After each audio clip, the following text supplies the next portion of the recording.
Rachel looked glum at the moment. She then said to Hajin that she had a grudge against him. Lancaster smiled slightly at that. He then asked her, "Do you really think I'd do this just because of my hatred towards you?" Rachel was then shocked to hear that. She then shockingly asked him that, with a condescending look directed at her. Lancaster continued, "You're too confident, honestly, you're not even my target of revenge. The targets of my vengeance are those who threw away, insulted, framed, and even exiled those who offered their lives to them, none other than the imperial family itself. You're nothing but one of the means by which I could take my revenge, but, you're someone who has more pride as a knight than anyone else." Rachel tightened the grip on her rapier hearing that. She then asked him, "Do you really have to do this?" Hearing that, Lancaster then asked her back, "Don't you know it as well, what I did for a certain someone, and how it ended up for me?" Rachel could only be silent hearing that. She then recalled the tragic incident at that time which was still clearly imprinted in her head.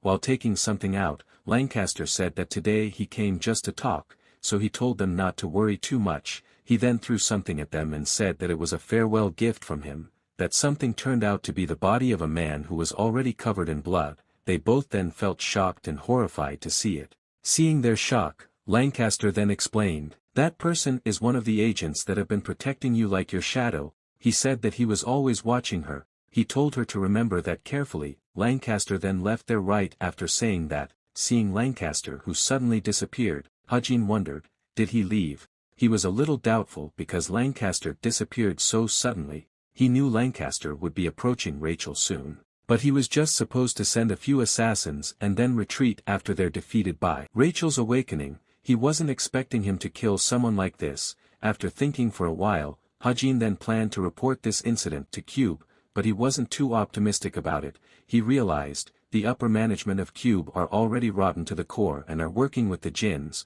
They'll probably bury this incident somehow as well. After returning to her dormitory, Rachel then reported all the events to an old man. Hearing her report, the old man said that he understood. Hearing that, Rachel then told her suspicions. She was sure that Lancaster would not just leave her like that. There was something wrong here. Before, he even sent an assassin to try to hurt her. Hearing that, the old man then asked her, "Could you once again explain what happened, in more detail?" Rachel recalled for a moment and then replied, "Back then, I was training with a friend at the park." She then showed the bracelet that Hajin gave her and said, "My friend gave me this bracelet before we began training." The old man was then confused to see that. Rachel explained, he said that this bracelet could help her training. The old man was silent for a moment to hear that. After thinking for a while, he then said that he thought Lancaster might have misunderstood her relationship with that friend. Rachel was then surprised to hear that. The old man explained, Lancaster lost someone important to him in the London incident. Maybe he wants you to experience the very same pain that he had experienced. Rachel was then shocked to hear that. She then anxiously and confusedly asked, why? Rachel could only feel gloomy at the moment. She wondered, would he have such a ridiculous misunderstanding? If his guess is right, then Lancaster is way too mistaken, because I'm not in a position to have feelings for anyone right now. Rachel then looked at the bracelet given by Hajin with a look full of worry. She then recalled Lancaster's words at that time. At that time, Lancaster said to Hajin, "The affection you show to Rachel will one day transform into a blade that turns on you." Back then, she wasn't able to see what expression Hajin made. She wondered, what expression did he have? Will he hate me? Rachel's hands trembled when she came to that thought. Realizing her strangeness, the old man then asked her, "Are you okay?" Rachel was silent for a moment. She then answered yes. After she thought about it some more, Rachel felt that this might be good. If Hajin is disappointed in her, then he'll naturally distance himself from her. That would be better for everyone. The old man cleared his throat for a moment. He then changed the subject, putting that aside. "You seem to have changed a lot." Rachel was then confused to hear that. The old man explained, "You've always liked running around recklessly. When did you become so calm and gentle?" Rachel was embarrassed to hear that. She then immediately said that it was when she was a child. The old man continued, "Back then, you were just a child who would go and play right after finishing your homework." After reminiscing for a while, the old man then got back to business. He said that they would have a meeting to discuss whether they would choose an agent to protect her in the future or hire a professional mercenary. He would inform her of the decision later. After the meeting was over, Rachel said that she understood. She then remembered something and asked him, Did the agent who died in the line of duty today have a family? The old man replied. No, he didn't. Rachel understood. Even so, she then asked the old man to give him the best treatment possible. She said that she would attend his funeral later. After her conversation with the old man ended, Rachel then limply lay down on her bed. She was feeling down at the moment because again someone died because of her. She wondered, how many more times must this situation repeat itself? Rachel thought that she had to get stronger as soon as possible, and when she looked at the bracelet on her wrist, she suddenly remembered the figure of Hajin. When he gave the bracelet to her, Hajin at that time said that it was just a normal bracelet, so he told her not to worry about it. Rachel smiled slightly when she remembered that. She then closed her eyes, and sank into that comfortable feeling. Rachel continued to touch the bracelet that Hajin gave her as if it was a very important item to her. Meanwhile elsewhere, as the full moon shone in the city sky, Lancaster was standing on top of a building at this time, watching the dormitory where she lived secretly. He flashed back for a moment and silently said to Rachel, affection isn't something you can avoid just because you don't wish to give it to anyone. Time passed. It has been some time since Hajin's meeting with Lancaster. They are now getting closer to the turning point of the main story. He as well as some of the main characters are gathering somewhere at the moment. Seeing him finally come, Suho then greeted him. Jong then walked up to him. He was very upset and angry with him for how dare he came late. Hajin then apologized to him for that. He was really helpless with his attitude, even though he was only 2 minutes late. Other than him, the rest of the field trip participants were as per the novel. Their destination is Wind Mountain, which is located on the outskirts of Seoul and 800 meters above sea level. When Hajin sat down in her seat, Suho then offered him some jelly, but Hajin politely declined, while Nayeon herself immediately ran towards him when she heard that and said that she wanted some. In outline, the main story this time roughly went like this: everyone, including Kim Suho, would be caught by the wraith of the past on Wind Mountain, and that wraith would send everyone back to the 1970s when the outcall occurred. Technically, it was a magic dimension that reenacted a part of history. Nayeon then curiously asked, "What are we going to do there?" Jong-hak enthusiastically explained, "There's tons to do. My family owns the Wind Mountains. 50 years ago, a magic explosion took place on it, so the mana density there is super high. We'll meditate on top of the mountain and do some sparring." Hearing that, Nayeon seemed to be looking forward to it. It sounded fun to her. Hajin also smiled slightly. He didn't know if it would be fun, but surely it would be eventful, although everyone had a tough time in the novel. But Hajin thought that this time it would probably be fine because he was here. He also narcissistically thought that they should all thank him for saving them. Yona, who had been observing Hajin, suddenly felt disgusted when she saw his behavior, but Hajin had forgotten something. When they all arrived at the Wind Mountains, they then found an irregularity. They were climbing a mountain at this time, but what made them confused was why the ground there was flat. Not only that, with a worried face, Suho then called them, and asked, "Has anyone seen Hajin?" Hajin seemed to forget that no one was sure about what would happen. After a while of traveling, the car they were traveling in finally arrived at their destination. After getting out of the car, Yona then amazed at the scenery in front of her, seeing the towering mountains and standing so majestically in front of her. Yona thought, so that's the Wind Mountain, huh? As for Nayeon, after getting out of the car, she walked around casually while humming a song. She happily asked, "It feels like we are having a picnic, you agree, right?" Nayeon seems very excited about this tour. Hajin agreed. He also felt like it. Seeing his reaction, Nayeon then mocked him.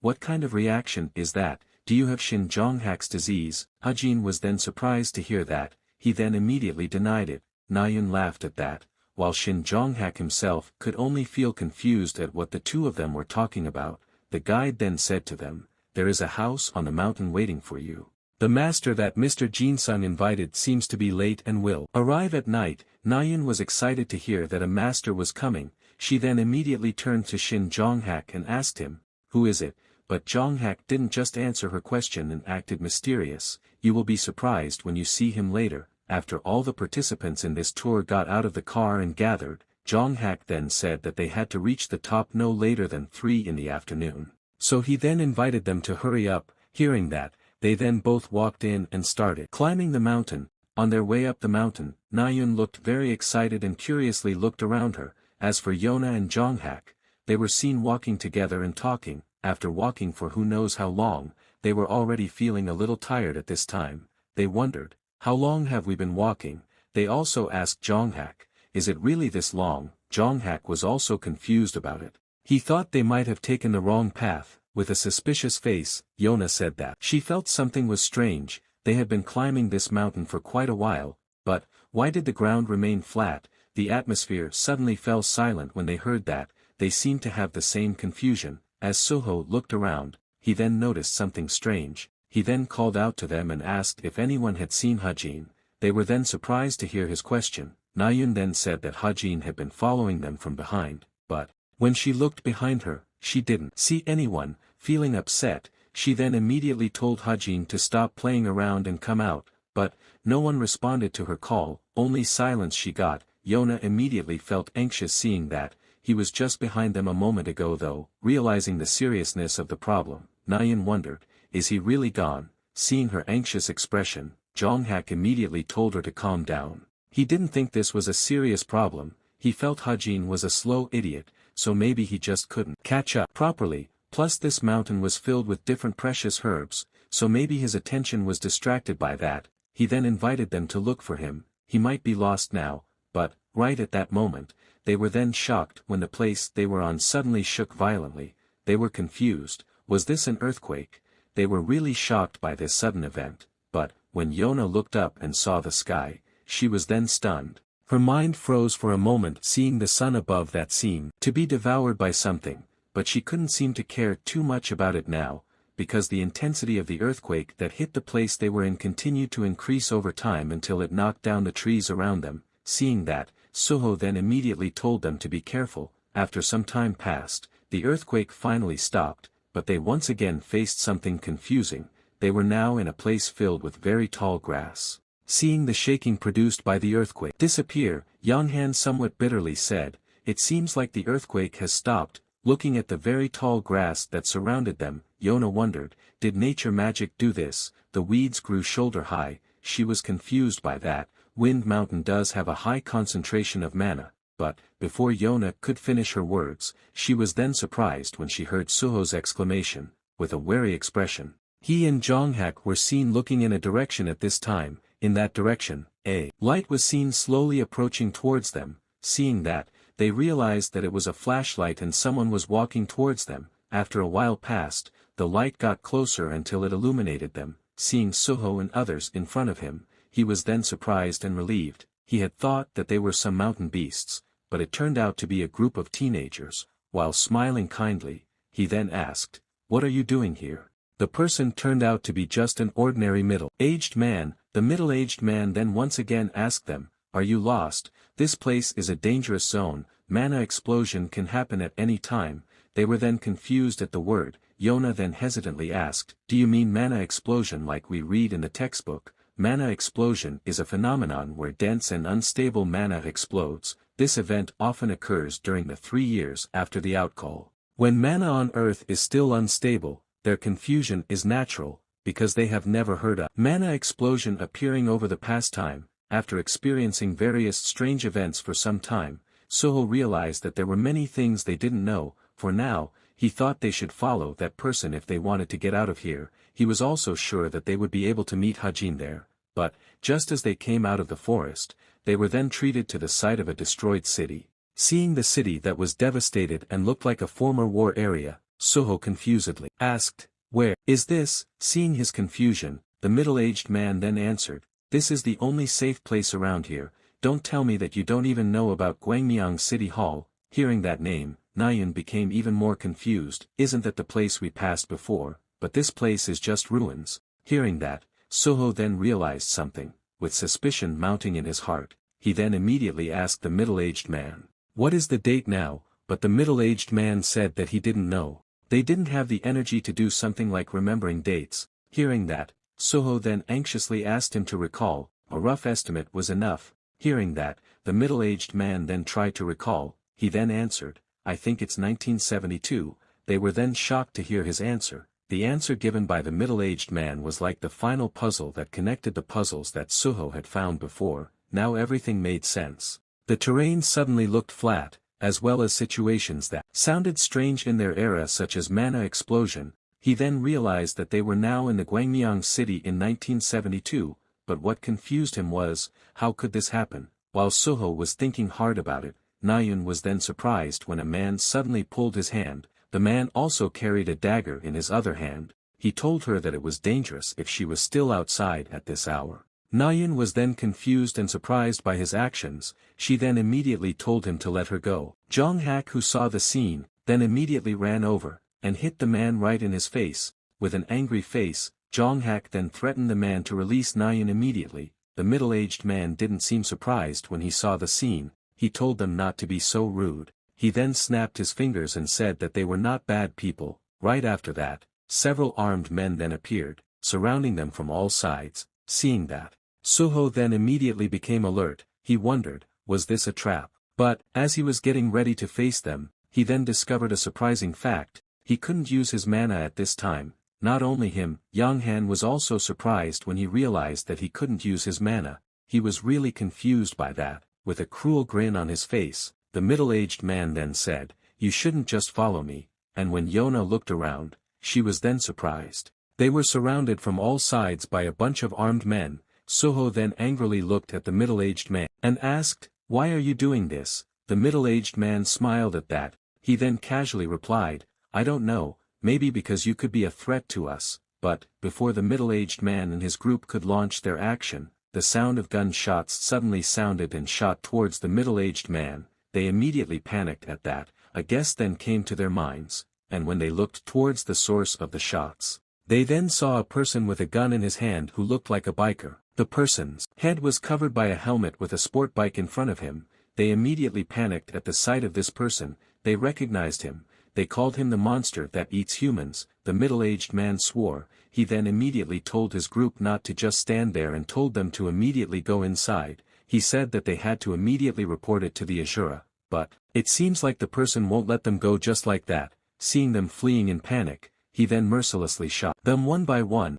After a few moments passed, all they could see was the corpses of these people lying on the street while covered in blood. With a feeling of surprise, Suho then looked at the person. He wondered, who exactly was that person? Seeing the person who just stood still while looking at them with his helmet still covering his face, Jong-hak then irritably rushed to the person. He irritably said, "If you don't want to show who you are, I will make you do it."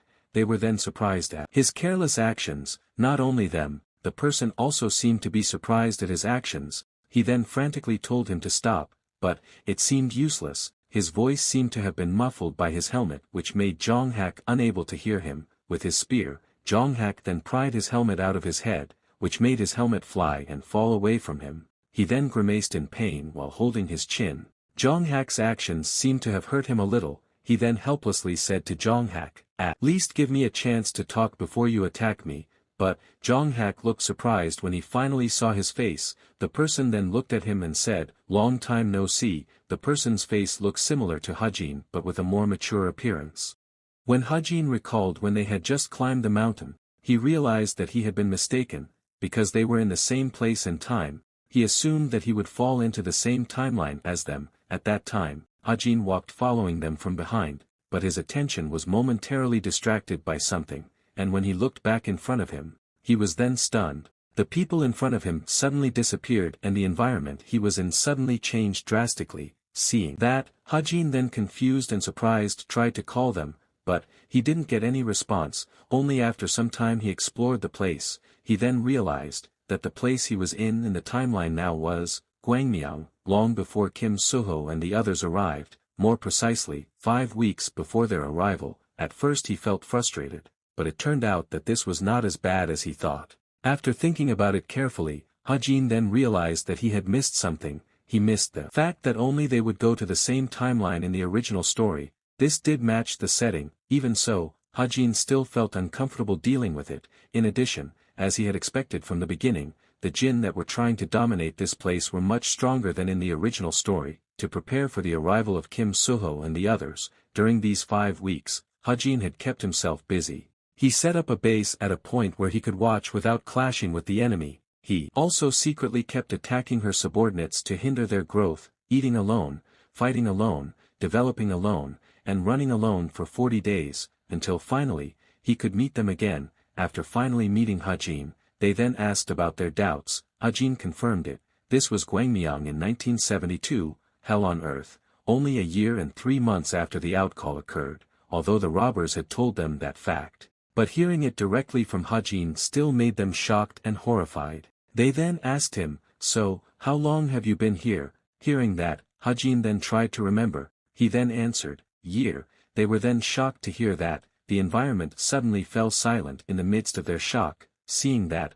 Hajin then said that he was just joking. He was here for about 5 weeks, but, even though Hajin said so, but the 4 of them didn't seem to believe it and put on worried faces when they saw him. Seeing that, Hajin immediately said that this time he wasn't joking. He has been doing everything alone all this time. His hair also lengthened due to the density of mana here. Hearing that, Jonghak then asked the core question, "So, have you found out the cause of this phenomenon?" Hajin confirmed it, more or less. But first, he then invited them to return to the base and talk about it there. After a while, they then saw a building that was more like a ruin in front of them. Seeing the place, Jonghak asked him, "Do you call this a base? Even my horse wouldn't live in a place like this." In contrast to Jonghak, who looked so apathetic, Soho then with a worried expression asked him, "Did you really live in a place like this for a year?" Hajin was annoyed to hear that. He had already said that it had only been 5 weeks here. Why didn't he believe him, even though Hajin called this place a base?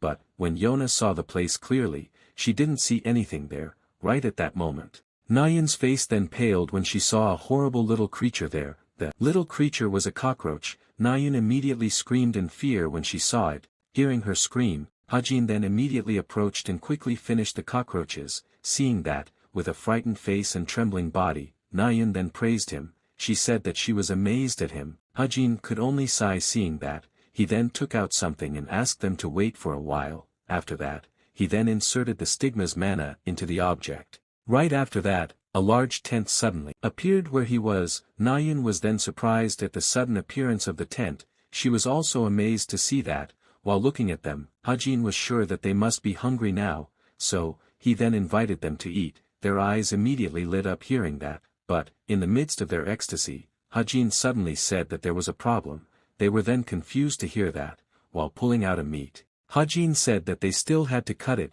Nayeon and Yona immediately complained at that. They said that they couldn't do it. They didn't want to do it. Hajin had expected that. He then told them that he had eaten all the food he had brought, so they had no choice. Actually, Hajin had tried to cut it before, but he couldn't do it. He was a little nauseous when he did it, but he certainly wouldn't tell them that. Soho then raised his hand and volunteered. He said that he would do it. Hearing that, Hajin then told Yonghan to help Soho. Yonghan understood. Hearing that Soho would cut the meat, Jonghak then put on a mocking smile. He felt that it was suitable and perfect for someone like him, but, his joy did not last long because Hajin suddenly handed him a bucket. While pointing in a direction, Hajin told him that there was a river nearby. He asked him to fetch water there. Jonghak was then annoyed and angry because how dare he tell him like that. Hajin had expected his anger, so, he then turned to Chai Nayeon and asked her to go with Shin Jonghak. Hearing that, Nayeon immediately came out of the tent and happily agreed to it.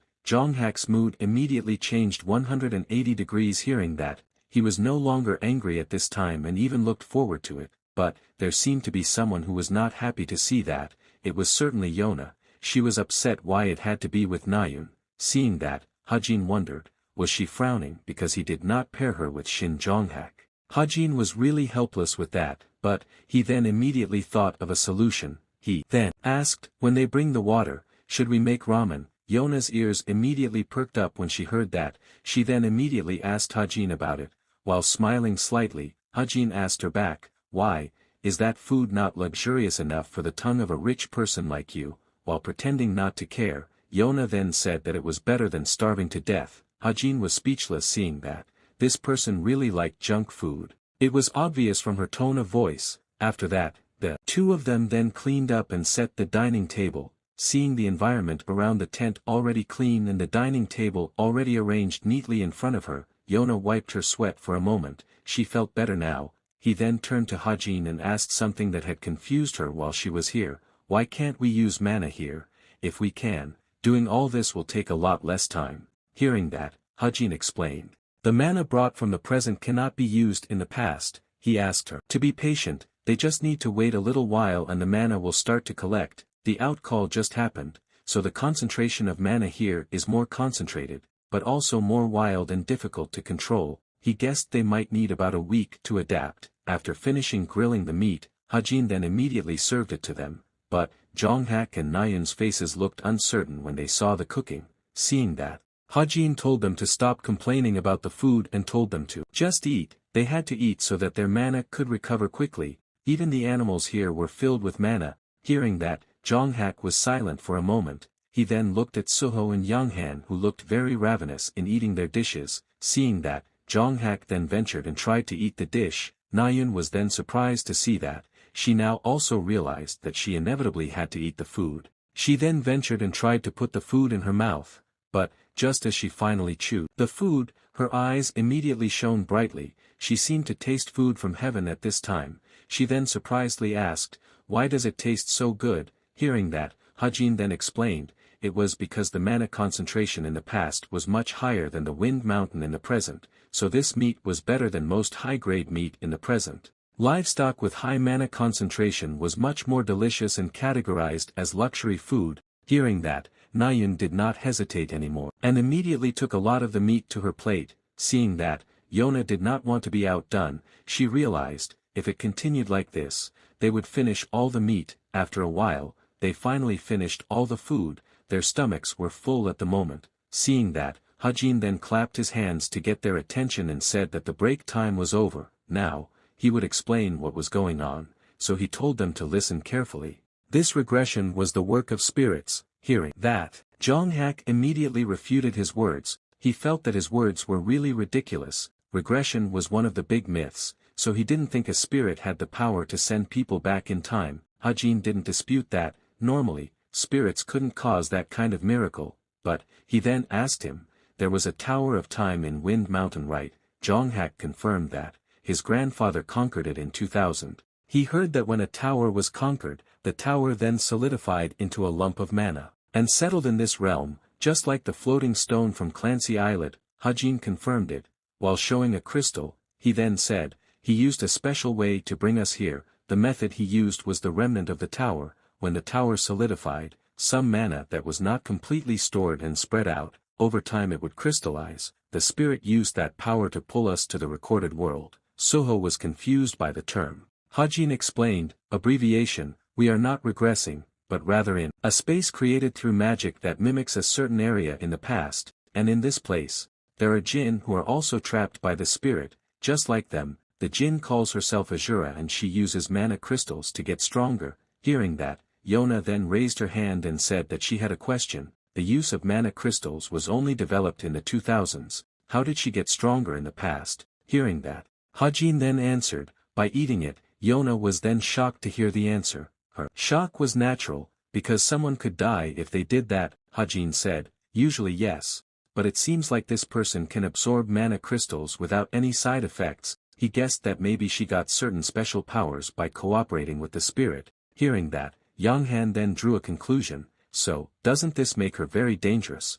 To be honest, Hajin felt that there's no need to be concerned about Azura. Although it was true that she was stronger than the original story, putting aside her subordinates, if it was a matter of ability, he was superior in terms of suitability. He was also a little annoyed at this time towards the Jinn Azura who had the real name Chunhua. He had given her a beautiful name, but she was running around and acting using that nickname. He was annoyed. What was wrong with the name he gave her? Putting that aside, Hajin then gave the crystal to Suho. Now, he will explain how they can return to the future. The key to maintaining this space is the crystal, the remnant of the tower. The Jinn placed the crystal in several places, including the Gwangmyeong City Hall. Without those crystals, the past cannot be manifested. Hearing that, Jonghak then drew a conclusion, so we just need to take it right. Hajin confirmed it. Hearing that, they immediately knew what they had to do. Their mission was clear this time. Hajin smiled. He confirmed it. The crystals were in 6 locations, including the Gwangmyeong City Hall. Azura and his subordinates must be protecting each location, so they had to defeat them and seize the remnant of the tower. A few moments later, the sunlight slowly revealed itself and chased away the darkness brought by the night. Hajin was seen coming out of the tent while yawning. Nayun, who was guarding outside the tent, then noticed it shortly after. She asked, "Are you awake?" Hajin replied yes. He said that he wanted to check whether she was guarding well or not. Nayun was then annoyed to hear that. She asked, "What kind of person do you think I am?" Hajin said that he was just joking. Actually, after spending 5 weeks here, he got used to only sleeping for a short time. Nayun was surprised to hear that. She guessed, "Maybe it's because you have always been alert." Seeing Nayun sitting on his motorcycle, Hajin then told her to get off. Nayun could only cluck with annoyance at that. She then thought of something. She asked, "By the way, don't you feel bothered by your long hair? Your hair is almost as long as mine." Hearing that, Hajin said that this was indeed uncomfortable, but, if he cut it and his hair fell into the hands of the cursed sorcerer, it would be a problem, so he just left it alone. Nayun was then surprised to hear that there was also a cursed sorcerer here. Hajin confirmed it. He had seen one cursed sorcerer who carried around a doll. Hearing that, Nayun immediately felt worried. She felt that they should be careful. While Nayun was deep in thought, a breeze then blew which blew her short hair. She then called Hajin, and asked, "How far is Seoul St. Maria Hospital from here?" Hajin was then confused to hear her suddenly ask that. While pointing in a direction, he then said that Seoul was there. He felt like it would take about half an hour if by motorcycle. While feeling confused, he then asked, "Why did you suddenly ask that?" While smiling sadly, Nayun said that it was nothing, it was just that, her mother was born there in 1972, so, she was curious. Hearing that, Hajin then knew what she meant. He then immediately said that this mock area only covered the area around here, so she couldn't go to the center of Seoul. Nayun was just silent when she heard that. She didn't feel so sad, she just regretted it. When daylight arrived and everyone was awake, the sound of a very loud sword clash was then heard. The sound of the clash of swords came from Suho and Nayun who were now dueling. Nayun constantly attacked Suho until he seemed overwhelmed. Seeing that, Nayun then smiled happily. This indicates that she has adapted well to the environment of this world. As Hajin said, moving and using mana can help her adjust. Now she feels much more comfortable than before. If it continues like this, she will soon return to her original condition. But, her joy did not last long, because she suddenly saw a grin on Suho's face, and before she could even react, Suho suddenly increased the strength of his attack which made her fall to the ground. She again lost to him. This really frustrated her. Suddenly, a jacket was suddenly thrown towards her which made her surprised. It was Jong-hak's jacket. While feeling confused, Nayun then immediately asked him, "Why did you give me this?" While acting as if he didn't care, Jong-hak told her to cover herself with it. He asked, "You are a woman, so can you be more careful even for days?" But, his words made Nayun upset. While Yona and the others were watching their argument, their attention was then distracted when they heard the sound of a motorcycle. Seeing Hajin who finally came while carrying something behind him, their eyes then lit up. They knew that it was food. Seeing their enthusiasm, Suho then laughed. He then told Hajin that he had worked hard. While running towards him, Nayun then asked, "What did you bring today?" Hajin did not answer and told her to check it herself. In contrast to Nayun's shameless attitude, Yona herself felt a little embarrassed at the moment because just hearing the sound of the motorcycle engine made her hungry. After that, they immediately took out the food that Hajin had brought and put it on the table. Their eyes lit up when they saw the food that looked very delicious, and they then happily ate the food. After eating the food brought by Hajin, Nayun felt that if this continued she might not have an appetite for food from the real world. Hearing that, Hajin just told her to eat a lot and stay active. It was a way for her to quickly adapt and increase the mana capacity in her body. Nayun also felt like that. But, she felt a bit strange. Every time she used mana, her body suddenly hurt a lot. It felt like her heart was going to explode. Hearing that, Hajin explained, "It's because your mana gathers in the heart, you have to use it to release the pressure." Hearing that, Nayun then asked him, "Then, why only we fight, and you don't?" While eating his food, Hajin casually replied, "It's because I've done it many times before you all came." Nayun could only chuckle in annoyance hearing that. Hajin smiled at this. This was something he would not tell them. Actually, he also got some kind of buff. The buff came from his constitution, body that can't use mana. As a person who is unable to use mana, his body permanently absorbs the accumulated mana. Thanks to this constitution, even without doing anything, Hajin now got a strength increase of 0.002. Also, thanks to the concentrated mana here, He got an additional 0.25 EXP since more than 50 days ago. This really gave him a sense of satisfaction. This was already like passive income for him. Yona could only feel confused when he saw him suddenly acting strange. Hajin did not notice that and continued to be immersed in his thoughts, because a year here was only about an hour in the real world. Time was not a big problem, but in 4 weeks, the past would begin to erode, so they could not continue to be here. That was also the reason why they were only here for 4 weeks in the original story. After a while, they finally finished eating all the food. Seeing that, Hajin then took out a map again, and said to them, as I explained before, we will secure all the crystals. He then began to explain the plan. He pointed to a point on the map and said, Kim Min Gyo at the water tower in the northwest, and Ju Parang at the tower in the south. We will first attack these 2 weakest locations. The main operation will start in 3 days. The team will be divided, led by Kim Suho and Shin Jonghak. At night, we will use this route to attack. After that, Hajin then continued to explain the plan he had compiled to them. They did not interrupt and listened carefully to the plan he explained, until finally 3 days later, when the full moon shone so magnificently, Shin Jonghak's protest voice was then heard. He protested why he was paired with Hajin. Moreover, only the 2 of them. Hearing his protest, Nayun then scolded him, why are you acting like a child? Just do as ordered. Yonghan also said, Hajin must have a reason for dividing the team like this, don't you think? Unlike Jonghak's team, which only consists of 2 people, Soho's team has 4. Even though they said that, Jonghak still seemed to feel annoyed. He then called Hajin, and irritably asked, why do I have to go with you? Hajin was speechless at his attitude. He thought, Kim Min Gyo is a mid-tier hero-level enemy, so teamwork is important. Kim Suho and the others probably wouldn't go as far as killing, even on this replica of the past. Ending his thought struggle, Hajin then explained the reason. It's because I'm the weakest here, so a group with the strongest, which is you, would be the most reasonable balance, right? His words seemed to trigger some kind of reaction in Shin Jonghak. With a feeling of pride, Jonghak then did not protest anymore. He said that his great self would sacrifice his own happiness just this once. Hearing that, Hajin then invited them to immediately move now.